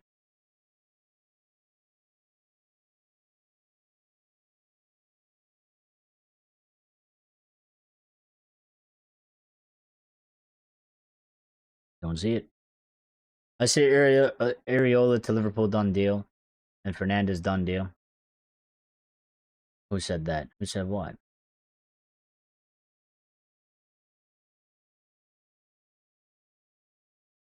It's advisable to quit all your addictions. That's the healthiest comment I gave in a while. Well, I do agree. I don't really have addiction except for this. I do admit this is an addiction in terms of my nicotine addiction. I don't really have addiction. Like I do things because I so choose to do so. But like everything else and anything else, like if I've ever done anything and I was like I don't want to do it anymore, I just don't do it anymore, and that's it. But this is like I can't. I mean, I can, but like it's extremely hard. It's probably the hardest thing. I think Ozzy Osbourne said that one time. I'm pretty sure Ozzy Osbourne, may he rest in peace, but I'm pretty sure Ozzy Osbourne said like he's done like every drug on the planet, and he was able to quit them all, but he couldn't stop smoking cigarettes. And he was like I can't. He couldn't live without it. Um, I don't know. Everybody's different. It is on Sky Sports just now.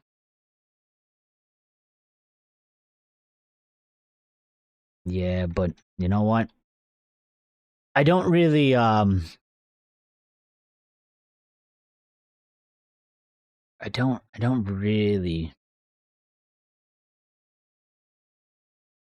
pay attention to Sky Sports too much.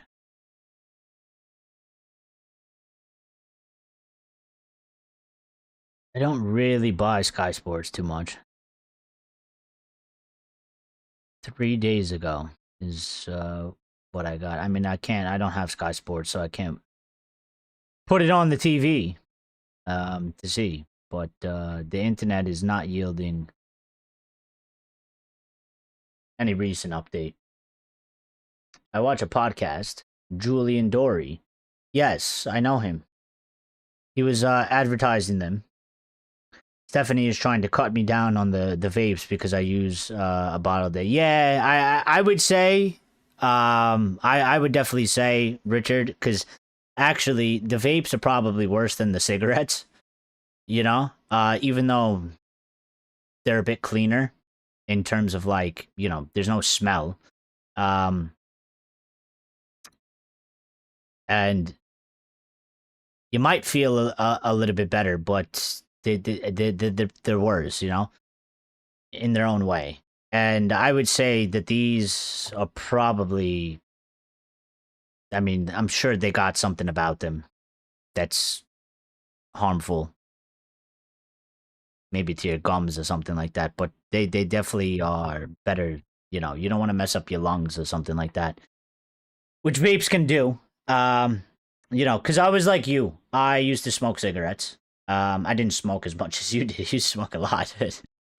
I was at the point where I was smoking a pack a day, and then I was very very early on the vapes. Like when they first came out, I was like, well, I was on it immediately, and then I was on those things for a while, and then I tried to get back into fitness in terms of getting my fitness up to play football, and I tell you, I went on that treadmill. I went to go run, and here you feel it's like a sharp cold when you're running.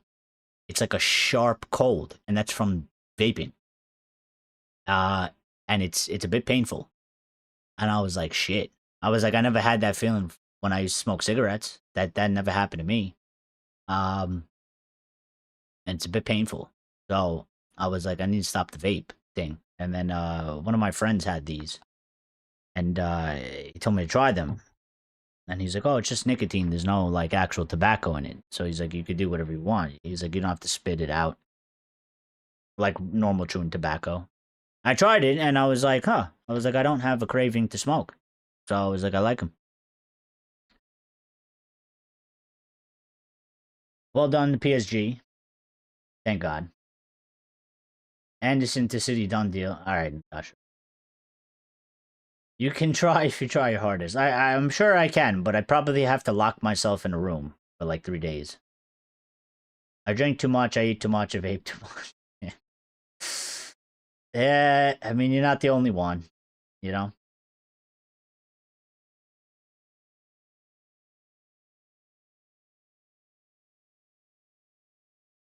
It'll be, yeah. Yeah, you're not the only one.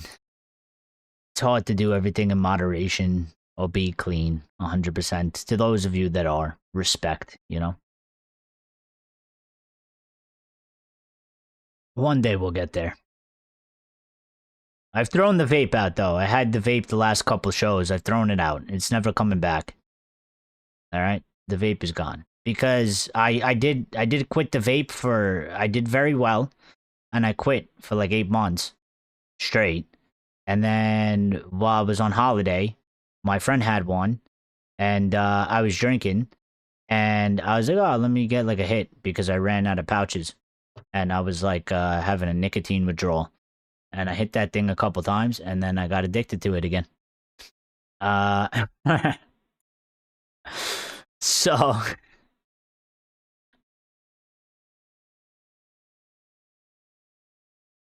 this ain't Elliot Anderson likely to move to City. Tchouameni staying at Madrid. Which elite marquee midfielder is left for United to target? Sandro Tonali.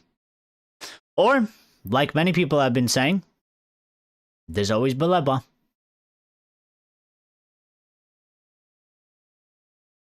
There's always Baleba. Which again, to me, it does seem like Baleba is like the guy that if we can't get any of these other guys, we'll end up with Baleba. So I do feel a bit bad for him if that happens. But at the same time, our club is kind of made out of that. So, if you're gonna come to United and you're gonna be a player, the odds are gonna be stacked a little bit against him because people aren't, they're not really excited by him anymore, and it's gonna be viewed kind of as like a negative signing because it's gonna be like, well, He's basically like fourth choice, and we didn't get the top target, so he's not like a top signing, and people aren't excited by his form this season, so he sort of has like a if we end up with him, he has a bit to prove, and earn back, you know, trust and respect with the United fan base that he had at one point. That he's lost it with his performances at Brighton, which is funny because he's not even our player. But he could come in and maybe he does prove a point, and he does well for us. So, yeah, there was a couple like one-off weird stories. So Grace is here. Have you tried nicotine patches or the gum? Well, I tried the patches once and I got very sick, so I never did them again. The patch made me very, very sick. I put it on, I was at work, and I got very sick. And it wasn't even like a high dose, so I got rid of that. And then gum does help. It does help. Gray says, if we don't get Gyökeres, Mbappe, Frankie de Jong, Vitinha, Tchouaméni, DeMarco, and Konate, I'm going on a one-gal boycott of every game next season. You go with Axe will join you, Grace. He wants him all. He wants him all. So add him to the list, and you guys can go on strike. You go on a boycott together. Tonali, no, it will be Baleba. I think Barcelona are being total a-holes over Rashford. I agree, Richard. My problem with Baleba is that he is a pure 6. Michael likes midfielders who can be 6 or 8. I also agree. And also, I also kind of like... I also like a player that can be a 6 or 8. And I do think that that probably fits us best for Michael's team. So that's why I do prefer the likes of like Elliot Anderson or Tonali, because I think they can be 6s or 8s. They kind of do the jobs of both, which I tried to describe once, but sometimes I'm not the best at describing things, like getting the point across of how it sounds in my head. But that's what I was basically saying when I say they're like all-arounders, which is kind of what I mean. And I do see Baleba as more of just a 6, which isn't necessarily a bad thing, but again, my point is like, why would you want just a 6 when you could have somebody that can play basically a 6 and 8? It's like, it's like, why would you take 500 pounds when you could have 1,000 pounds? I don't know. It's probably not the best analogy, but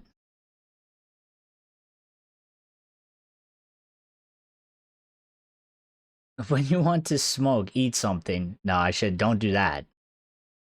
Do some drawing or coloring. I find coloring very therapeutic. Well, that one I could think about.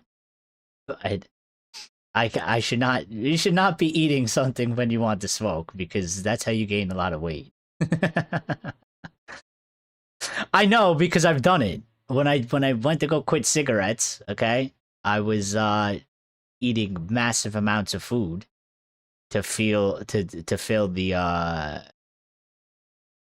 good feeling, the satisfied feeling, and I gained a massive amount of weight. So I can't do that. I already have an issue with food as it is. Has Grace married Delo yet? I don't think so. Are you trying to give up smoking? Can I give you some advice? You can give me whatever advice you want, Grace. I don't smoke. I do the nicotine pouches. But Richard vapes. And he was a big smoker, but he's a vapor now. So he was asking about the nicotine pouches. Are you ready for the World Cup? I am. Now that the season is officially over in terms of league football, Cannot wait. It will be a really good tournament. There are 10 African teams in this World Cup. Well, the thing is that because I have to go to Malta, right? And I'm like, you know, like the World Cup is in America. So finally, as a person that was born and grew up in America, finally I can watch the World Cup like, properly in terms of times, because the past couple ones, the times of the matches have been absolute disaster for us. I think the last one that was in Qatar, the first game was at like 4 o'clock in the morning. So, good luck watching that. The second game was like in the middle of the day while I'm working. So good luck watching that. And then if you get home in time, you can catch the third game, but you're barely like, not barely going to catch it, but you're not like sitting down and taking in the full thing. It's like you're sort of rushing to catch the match a bit. So, now that this one is here, obviously the times are beautiful for us, which is like good. So I can finally like properly watch the thing. But I have to go to Malta for about 3 weeks. So obviously the World Cup's going to start and Malta is 6 hours ahead. So when the World Cup starts, the times are going to be messed up for me again, because when they played the late game here, the evening game, it's going to be like 3 o'clock in the morning there, or 4. So how I'm going to watch it, I don't really know. But I'll try.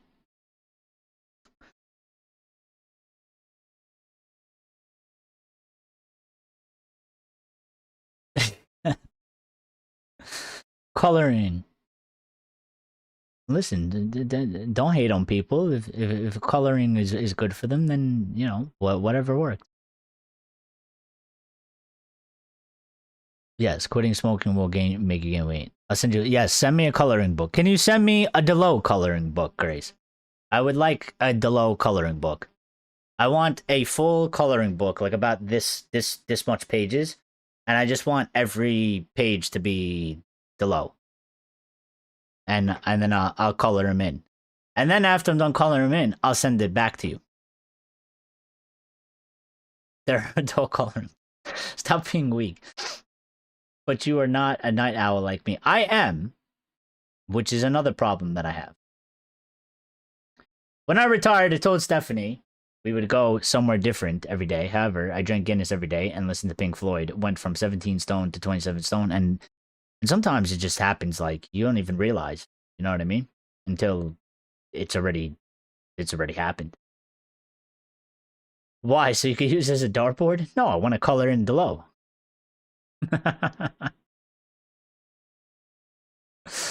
I would thoroughly enjoy a Delo coloring book, and then I'll fully color it out in all appropriate colors, and then I'll send it back to you. Take care when you go to Malta and look after yourself. I will. I always do. It's always a good time. I'll probably come back. I'll be tan-er, the sun, and we'll be going to the beach, and I'll be around good friends and family, so I should come back recharged. But I mean, I'm still gonna be streaming, so I'm still gonna see you guys. I ain't gonna like disappear for 3 weeks. We gotta keep the show going. But tomorrow is traveling day, so can't do a stream tomorrow. And I get there Tuesday. So, Tuesday probably won't stream either because it's like settling in day. And then we'll see how it goes, Get me an Amos book, I'll use toilet paper. Yeah, when is the funeral is on Thursday. So that day is probably not a good day to stream. Although I don't know, like the funeral will be during the day, obviously. So, but I'm sure, like I'm gonna be with like the fam after and stuff like that. So Thursdays probably won't happen either. You know what I mean? But I'll see if I can fit one in Wednesday before, and then potentially Friday. The problem that I have is that because I do this show at 8:30 p.m. basically UK time, right? And Malta's 1 hour ahead of the UK, so it would be 9:30 there. And at around that time, considering it's summer and, I'm kind of basically on a bit of a holiday as well, I ain't got nothing to do. It's not like I got to go to work or anything like that. So, I don't know if I'm going out or not, because if I'm going out, I got to be out of the house by like probably that time. So I don't know how it's going to go, but it's going to go some way. I got to figure it out as we go along with it. What three midfielders do you think we'll actually get? Well, right now, definitely Ederson. And then I kind of feel like we'll get Mateus Fernandes. And then the big one, I don't know. I mean, it does really look like, we're probably definitely not getting Elliot Anderson. So that's not happening. And Tchouaméni has basically been shot down by Florentino Perez like an hour ago. So, and I never even really believed in that one anyway. I never really believed that one would actually materialize. But, it was out there.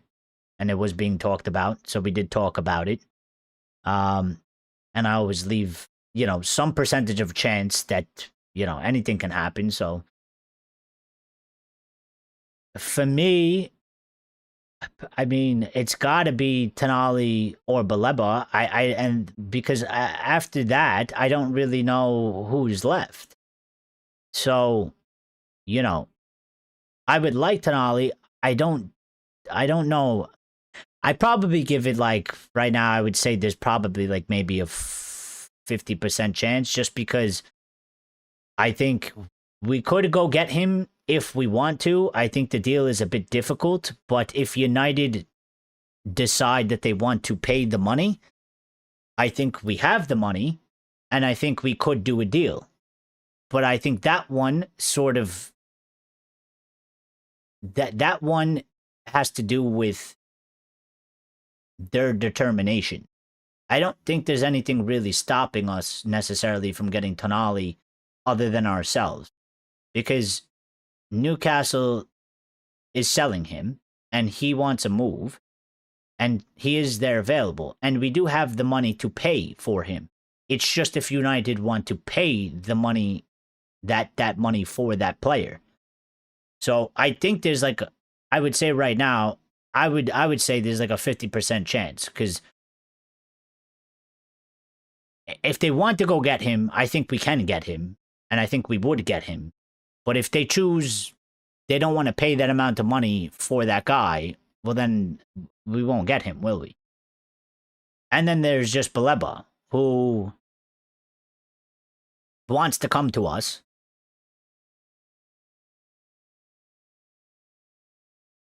We were interested in him more significantly.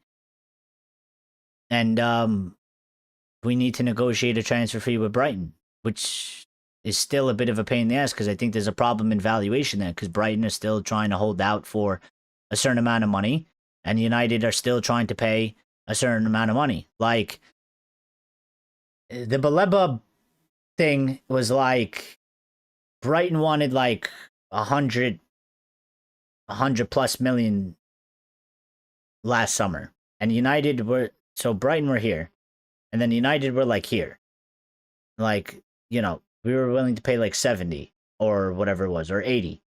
And now it's like basically the same situation, but the numbers have shifted. Like, Brighton are asking for 80, but United want to pay like 60 now. So nothing in that department between United and Brighton have changed. Like, the valuation gap is still, it's basically the same amount of difference that it was a year ago. So I don't know. But, yeah, the Mateus Fernandes one seems like it's got a bit of smoke behind it. So I do think that, him or Alex Scott, but there's things about the Alex Scott deal that makes it seem less likely. And Mateus Fernandes seems a lot more straightforward and more likely as it stands right now. So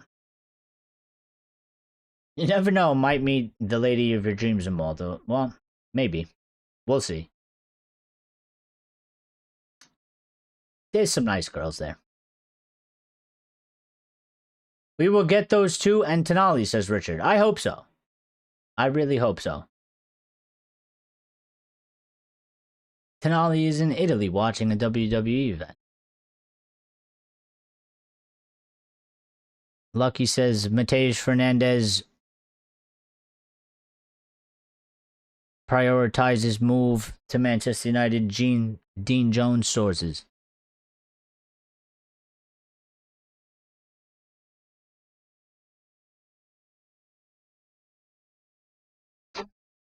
X says, however, Tonali is much reachable, as he won't go to the World Cup, so testing up the waters to figure out the finances and going back to Tonali afterwards is logical, in fact.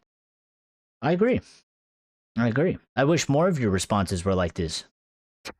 You don't have to agree with me, but I wish your comments were more like this, on a more consistent basis. I agree.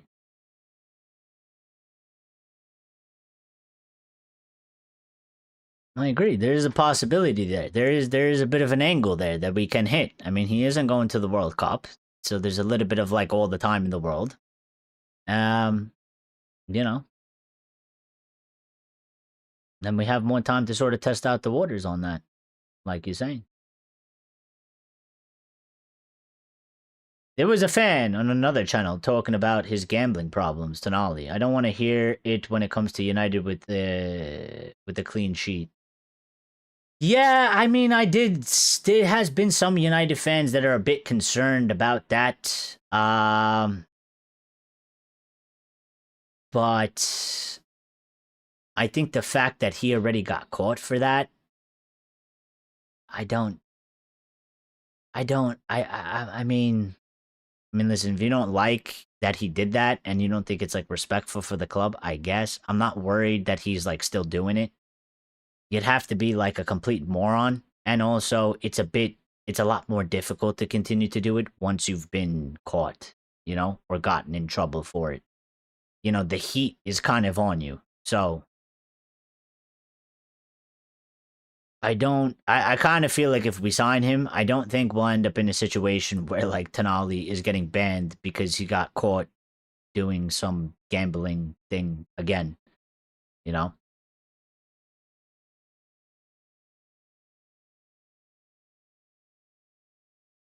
You will be able to sit on the bench in Malta as I guess it will on the beach, sorry. On the bench. It's like I thought somebody was telling me that I belong on the bench. You're able to sit on the beach in Malta as I guess it will be nice and hot. It is nice and hot.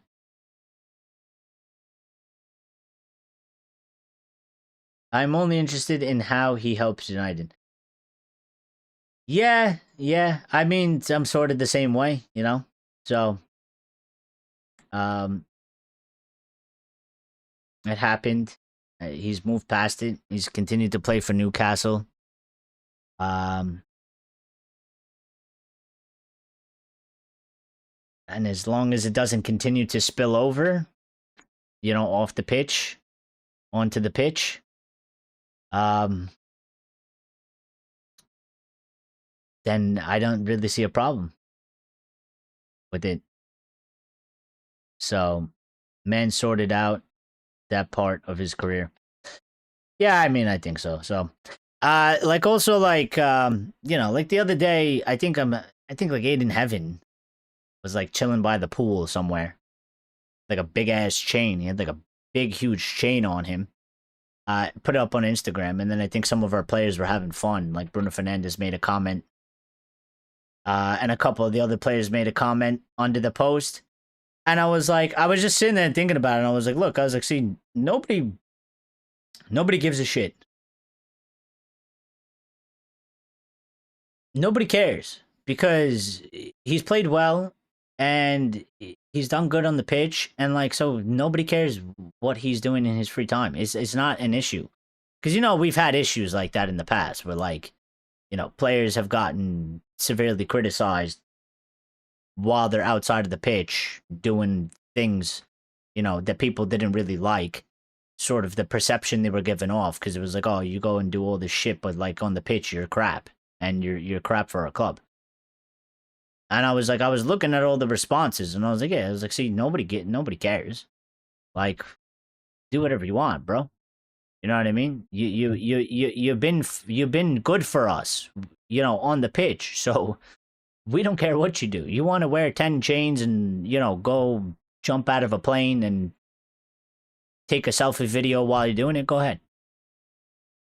As long as you can perform for us on the pitch and you're not committing crimes or doing anything illegal, nobody cares, nobody cares.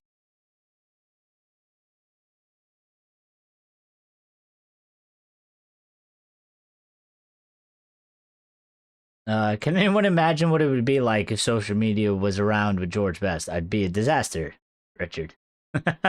That's also another thing, like the people like my generation, the younger generation as well, under me, like they don't understand this concept that like they think back in the day, like everything was very wholesome and very clean, and like today everything is absolutely horrible and disastrous. But I always make out the point. I'm like, yeah, there was a lot. I was like, there was probably a lot of worse shit going on, but nobody knew because there was no phones. There was no. Everybody's got a camera now. Okay. There's CCTV all over the world. You do one thing, and billions of people see it in 2.5 seconds. That wasn't the case back then. But so you only knew what you saw, which how much things are you going to see in your, little bubble of a world that you live in compared to the rest of the, the planet. So, yeah, I mean, it would have been an absolute disaster if those guys from those generations doing the things that they were doing at that time, if they were the same people and we bring them to today's time, forget it. It would be like people would be losing their mind, melting down. It'd be chaos. It'd be absolute chaos. Never had it when I was growing up. I am 51 and we didn't have any gadgets and no mobile phones. This is what I'm saying. So, good night, Glazes out. Says X, good night, bro. You went out and played with your friends, and if it was good, I got 50 pence at the end of the week. Yeah, I mean, that's how I kind of grew up. I grew up in between, so, but we did a bit similar, we didn't have phones for a little bit, then we got phones, but it was still like, we kind of got the best of both worlds, my age, because I remember when we were like 12, we'd go out. When the lights come on, it's time to go home.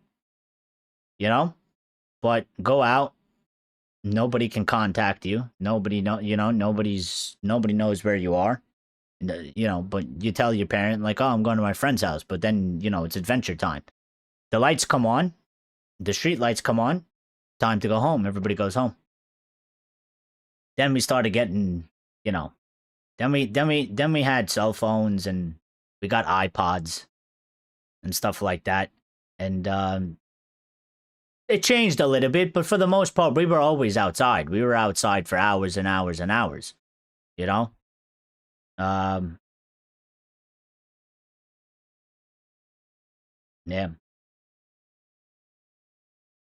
You were still a spring chicken. The way these people talk Maguire wrong. What do you mean? What did they say about Maguire?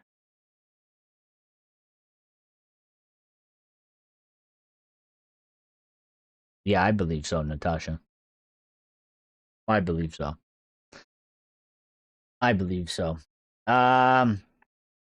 Let me just double check to see if we got any updates before we get out of here, because I have to finish packing. I'm not even done packing.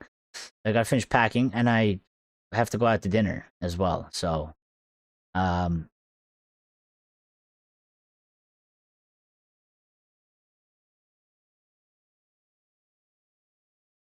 Graham Bailey, everybody's favorite journalist, and Team Talk have put out a story 13 minutes ago. Manchester United have sent scouts to Portugal to assess FC Porto winger William Gomez ahead of a possible summer move.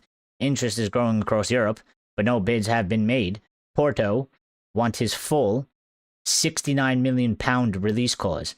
Well, that is the thing with Porto. So, there used to be a time in the footballing world where you could raid Portugal and get them for pretty much dirt cheap prices, and you get away with it. And they probably learned their lesson after watching many of their players leave their clubs, Porto, Benfica, Sporting, and go to Premier League and other leagues and achieve great things. And Porto has cleaned up as well. If you remember Andre Villas-Boas, okay, he is their president, I believe. So and he's gone in there and he's cleaned up that club financially immensely. So yeah, any deal that any team wants to do with Porto specifically, I mean, they do have some exciting prospects at their club, young players with an outlook of a high potential on them. You're not getting any of those guys for cheap.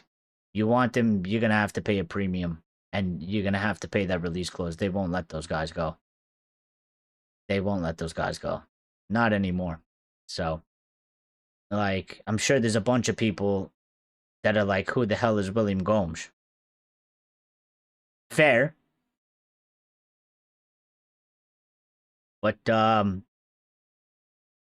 yeah, young guy with high potential. I mean, you ain't going to get him for 40 million. You're either going to pay the release clause or you're not getting him. And that's the end of it. So I don't really pay attention to these stories too much because I just know that United is not going to, with the way we're operating right now, there's no chance that we sign any of these players from like Porto or anything like that because they're going to demand release clause and we're not going to pay the release clause for a player of that age at that fee. It's just never going to happen.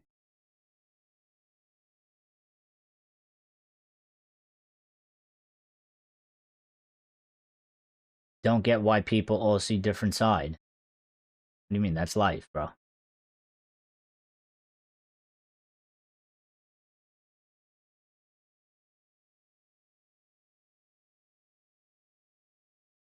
No, Eric, you are the young generation. No, I am. But I'm saying my generation compared to the generation that, like, 2 generations under me is like, even they're very different from my generation. Sir Bobby and Nobby Styles both smoked 40 a day. Though they stopped when I was 18 in 1976, the hospital had an ashtray at my bedside. Yeah, I've been told stories about that. They used to have them in the schools as well. I don't know about over there in Europe. I'm sure it's probably the same or similar everywhere. But I know for a fact here in America, they used to have ashtrays built into the desks in school. And they used to all smoke cigarettes inside the classroom together. Which is, to me, mind-blowing. But it was a real thing. They used to smoke everywhere. They used to smoke inside the bars, inside all the buildings, the hospital, which is another madness.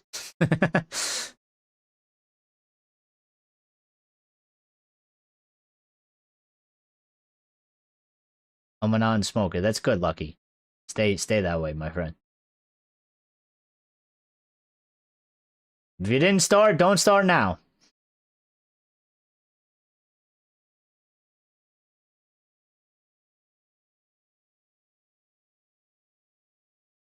Woodbine. Players should enjoy birthday party. Yeah, why? Why are they not allowed to enjoy birthday party? Yeah, once you went past year 6, you could smoke away. Yeah, that's crazy. But to be fair, I mean, I guess they. Well, I mean, the public didn't really know, you know, the um, the health, the health risks of it. I'm sure the tobacco companies knew about it, but they didn't care because they wanted to make money, right? So, what's a dollar to somebody's life? I guess. Um, but yeah, um, yeah, crazy stuff. I don't know what a woodbine is. I'm gonna have to Google that. But listen, guys, I do have to get out of here. Okay, so I appreciate the chatter and thank you to all the support. We just gained a few more subscribers today, so shout out to you. We're 10 away, I think. I know this number is here, but sometimes it's not official. It updates in tens. So, but we're at 3,390, so we're 10 away from 3,400, and then we'll be 100 away from our middle goal of 3,500 subscribers. Shout out to all the day ones. We're constantly, supporting the channel and allowing us to get to a spot where we're now getting more views, we're getting more likes, and more people are finding the channel, and more people are joining our community. So, thank you guys for getting involved in the chat as always. And making the show, because otherwise I'd be some random weirdo talking to myself, and it wouldn't be as fun. Okay, and yeah, just if you're new and you subscribed, welcome. We appreciate you being here, and I'm glad you found the channel. And we will be back, sometime this week. I'll try my best. Those of you that are in the Discord, I would advise, listen, if you don't have Discord, I'm not going to make you get it. I think it's a good place for everybody to be. I'd like more people to join. Because, it's good for what it is right now, but I think if we can take the support that we have on the live and get it into the Discord's going to be even more beautiful than it already is.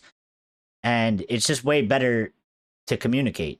I can communicate directly to you. I put up the YouTube community post, but I don't know how many people actually see that. I mean, I do see it gives me a number of amounts of views, but it's way easier direct contact, so that at any time I can put the post up. Sometimes I put the YouTube community post up, and it doesn't get the amount of views I would like it to get, so people stay informed until 10 hours later. So, but I try to give you guys a specific update for the next show as soon as I possibly can, and hopefully you see it. Anybody that's in the Discord will get one, directly to them. I'm aiming for Wednesday. All right, I'm aiming for Wednesday. I'm gonna try and see how it goes, because I'm a little bit in the unknown. So I'm aiming for Wednesday. So Monday and Tuesday I won't see you guys. And then we'll go from there. And then hopefully I'll be able to come back on Friday or something like that. But I'll keep you guys posted as we're going along. So, Richard says, take it easy, Eric. Everyone in the chat, stay safe. You too, bro. You too, man. Thank you. Take care, Eric. When you're back from the trip, I guess we'll miss you. Well, we're gonna go live, Natasha. I'm not gonna go missing for 3 weeks. I can't do that. We got to keep the show going, and we got to keep growing the channel. So we will be going live. So I won't be gone for long. You just say goodbye to the beautiful background, because this is not going to be here for about 3 weeks. So, Eric, good, great guy. Yeah, you too, bro. You too. Why don't you leave it until you are back in America? Then you could relax on holiday. Nah, I can't. You can't, because the channel has momentum right now, and will kill the momentum. So, and also, I usually always do it when I go there anyway. So I'll have some free time. It's just when I get there, it's like a settling in period and figuring out like adjusting to the schedule and stuff. But yeah, no, we're gonna continue on. We gotta keep grinding. We gotta keep going. Can't stop.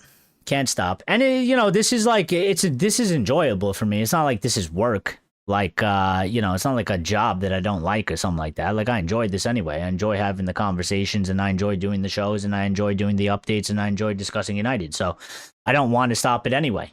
Momentum or not.